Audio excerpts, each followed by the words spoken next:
All right, welcome into the MMA Hangout brought to you by Cuervo. It is a massive card for UFC 308, so we had to bring in a massive guest, a GOAT, a legend in the business, Luke Thomas from Morning Combat and his YouTube channel at Luke Thomas. Luke, brother, first time on the MMA Hangout. Thank you for hanging out with us. Thank you for having me on. It's quite the honor. Happy to be here. We have a massive, massive fight for two belts. One fake belt that they tried to teach us was a fake belt, but we know it's a real belt, the BMF belt, and the featherweight title. We've got Ilia Topuria versus Max Holloway. And in the beginning of the year, Luke, when we saw what Ilia did to Alexander Volkanovski, we were like, oh, wow, okay, this guy's for real, right? He did it against the likes of Josh Emmett, who is a bulldog, who's a terror. But then you go up and do it to one of the GOATs of the division, and you're like, oh, wait, this is real. Max Holloway, through the summer, we saw what he did to Justin Gaethje. It was almost like the perfect matchmaking for this division. What are your thoughts on how big this title fight really is? In terms of its commercial appeal, it's really hard to say what it will do, in part because Max Holloway is known, especially to hardcores, somewhat to casuals, but Ilia Topuria, certainly stateside, is not well known. However, in Spain, where he is essentially taken up residence, he's a gigantic figure. But in terms of pay-per-view, which is exclusively or predominantly anyway, a North American phenomenon, I don't know how big it is, but let me just be very clear about what the stakes are here and how I view it in terms of its relevancy.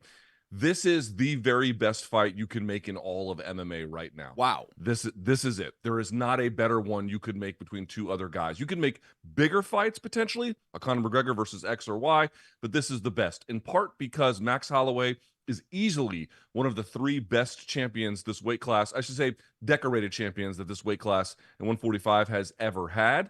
He lost the title to Alexander Volkanovski, which you indicate, who Topuria housed inside of 2 rounds. There is something of a debate about how easily he would have had it done, but nevertheless, he did. Max had stopped the GOAT of this division 2 times back-to-back, Jose Aldo. I mean, an incredible fighter who had this resurgence up a weight class against Justin Gaethje by viciously knocking him out at UFC 300. And here comes Ilia Topuria, who I think is one of the most electric talents in all of MMA, a guy who was a wrestler / jiu-jitsu black belt and then discovered boxing and dynamic power punching so a little bit later into his career. And I view him as, I can't put him pound for pound number one. He hasn't beaten those guys, but just in terms of who you're looking for as like the next face of MMA, obviously he has to win on Saturday, but has that kind of skill set that allows you to have some confidence about him potentially being at the top of this division and others for quite some time. He's got it. It is this moment in time of old meets new. It is this very, very difficult weight class, 145, one of the best that MMA and UFC has to offer. It is in Max Holloway, you have the most like credentialed guy basically outside of Volkanovski that Ilia could possibly fight. And one reason why I really love this, Max Holloway is adored by the, certainly again, North American fan base. Topuria is not. But if you want to win over fans, the best way to do that, believe it or not, is to beat all of their favorite guys. So Topuria has an enormous opportunity here, not just for credential and relevancy's sake, but for commercial appeal as well. And stylistically, obviously styles make fights, and you have Max Holloway, who has such an aesthetically pleasing style of fighting, right? Like stand-up boxer, probably outside of Ilia Topuria, probably the best boxer in MMA, right? I don't think there's a question about that. I was looking at something on advanced stats for Max Holloway, and he is like far and away. It was one of those graphs that have like where everybody's name is plotted, and it was like Max Holloway far and away on significant strikes versus significant strikes absorbed. He's like the king. Like there is nobody close to Max Holloway in that. And then you look at the other side, Ilia Topuria, and it's like this dude is, like you said, discovered punching, right? Like it was like, oh wow, I can do this, and has become one of the best boxers in MMA too. So when you put those two together in a cage, are we going to see a takedown? Do you think the game plan for Topuria is like, all right, I know he can stand and bang with me. Can he do it on the ground? I suspect he'll try to mix it up, but there's a couple of issues with that. I do think Topuria, by the way, is very good on the ground. You look at his finishing of Bryce Mitchell, who has a very good ground game. He thrashed Bryce Mitchell so badly, Mitchell considered quitting the sport after the fight because it was so brutal on him. So it's not like that's not an avenue he can't take. Also, Ilia Topuria beat up Ryan Hall, who's a grappling wizard, a friend of mine personally as well. He can handle himself there. Again, jiu-jitsu black belt. But a couple of problems. One, I do think that the best skill set that each of them have is standing. And in particular, the takedown defense of Max Holloway is actually quite good. So I do think what you will see is potentially a guy like Ilia Topuria trying to mix it up, make at times Max Holloway defend a takedown. Not a really sincere effort at it, but just a plant in his mind that I have dual or multiple threats that you have to worry about. But I think in the end, Max Holloway has a very, what I call a modular style of striking. He can circle left, he can circle right, he can go southpaw, he can go orthodox. He works heavy behind the jab. As you indicated, he has volume punching in a way that is statistically unusual in the history of MMA. And then on the side of Ilia Topuria, I would say a much more an economy of punches. He doesn't throw as much volume, but has blinding power, very good accuracy. And one thing I really want to drive home, he's very, very good at setting patterns and then getting people to react to them and then switching the pattern late. It's exactly how he knocked out Volkanovski and others as well. It's one of his gifts. If you have the DraftKings behind you, who are you putting money on when it comes to Ilia versus Max? This is a tough one. I mean, you can't call it a good fight in MMA or one of the, if not the best fight in MMA, which I personally believe that it is, and think that one person is just going to roll over the other guy, right? It's quite difficult to imagine. And to be clear, beating a guy like Volkanovski who beat Max Holloway 3 times is really important, but there are some caveats there, including but not limited to Volkanovski coming back too soon from a previous loss, a knockout one at that. But I will say, in terms of just a guy who's been in the trenches, there is really no opponent at 145 quite like Max Holloway. And so Ilia just hasn't beaten a guy like that. I know some people who are Ilia boosters who believe he's going to knock out Max Holloway, who Max is basically never, technically he's been dropped, but he's certainly never been knocked out. And he's never even been flashed hurt like that. I mean, he's got, Canelo's got basically the best chin in boxing. I would say maybe Max Holloway has the best chin in all of MMA, certainly currently as it stands. I do think, though, that the smart money is probably on Ilia. I have not looked at the odds, so again, there could be some good betting angles to go.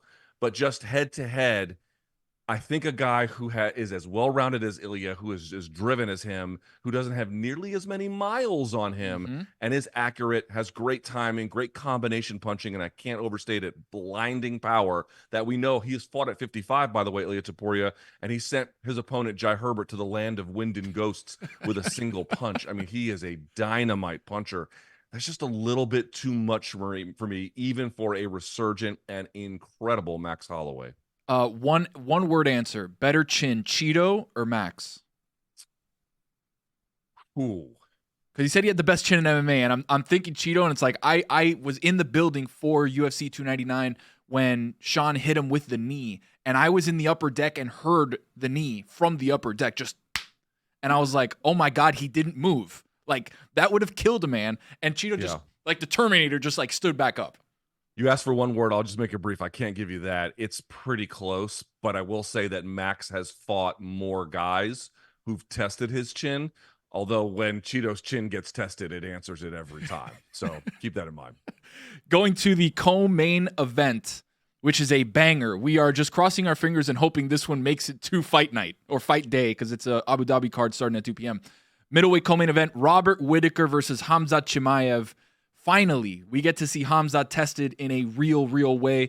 The fight that he had with Kamaru Usman, I felt like if he was going to go 5, there was an angle for Kamaru to win there, right? And Hamza has had his issues with health, with cutting weight, with whatever it is that kind of goes on anytime that he goes into a camp. He is fighting a terror who is on a hot streak right now, Robert Whitaker. What do you think of this fight, Hamza versus Bobby Knuckles? This is also, I wouldn't call it the best fight in MMA, but certainly between two contenders, right? There's no title on the line here. Probably one of the best fights you can make in MMA. This is fantastic. In the case of Robert Whitaker, a former champion, just 33 years of age, although some miles on him at this point, but a guy who lost the title and tried to get it back, came very close, couldn't quite do it, but has just gone on this journey to beat other contenders and has done it basically flawlessly, with one exception. The new champion, DDP, got the best of him. In the case of Hamza, a guy who was shot out of a cannon to get his MMA career started, but had some starts and fits along the way, including potentially some travel visa issues. He had a really bad bout with COVID that almost retired him. And so he's had a hard time kind of building on momentum. But when you've seen him, you've seen flashes of brilliance. Here's what this comes down to in my mind. There is no doubt, Robert Whitaker has beaten better guys and is more well-rounded. Certainly also built for 25 minutes, right? Again, a very battle-tested, tried and true elite fighter. In the case of Hamzat, I think he's got all the skills to win this, but we just don't know what his cardio is going to look like if it goes past the third round, especially with this illness that has derailed this fight. Again, this fight was supposed to be in Saudi Arabia. It didn't happen, blah, blah, blah. So this is the second crack at it. We simply don't know. And also his lack of discipline in adhering to a game plan that apportions your offense effectively round over round is something that nearly cost him in the Gilbert Burns fight and nearly cost him in the Kamaru Usman fight. You simply cannot get away with that against a guy like Robert Whitaker. I think Hamza has the skills, and someone's going to say, didn't Robert Whitaker beat Yoel Romero, who's a physical freak and obviously an Olympic medal winning wrestler? Yes, but he doesn't have the same kind of refined grappling skill under the modern game that a guy like Hamza does. So does Hamza have the physicality and the skill to win this? We certainly think so. Does he have the rigor in terms of applying a disciplined game plan round over round? I simply have no clue. We'll find out on Saturday. Robert Whitaker has just been elite when it comes to his stand-up, and it's interesting, like, is Hamza going to do the wrestling that he needs to do, or is he going to be Hamza's a wild card, right? Like, we don't know what he's going to bring on a daily basis even. So is it going to be a stand and bang kind of fight, or are we going to see Hamza try to shoot and try to take him down and try to explore if Bobby Knuckles has what it takes to be on the ground with him? Like, that's, I think, the interesting angle, no? I think you're going to see both, and the reason why, I mean, again, I kind of alluded you might get a little bit of it in Ilia Topuria and Max. You're going to get a lot of it here. You're going to get a big mix of it here for two reasons. One, in the case of the stand-up of Hamza Chimaev, early comparisons that people made with him were with Khabib Nurmagomedov. It's like, yeah, imagine that though, but imagine Khabib had vicious one-punch KO power. Hamza has that, right? So that's a big difference. And the second one is, I do think in the wrestling, Rob is going to have something for him there. He is really, really quite studied.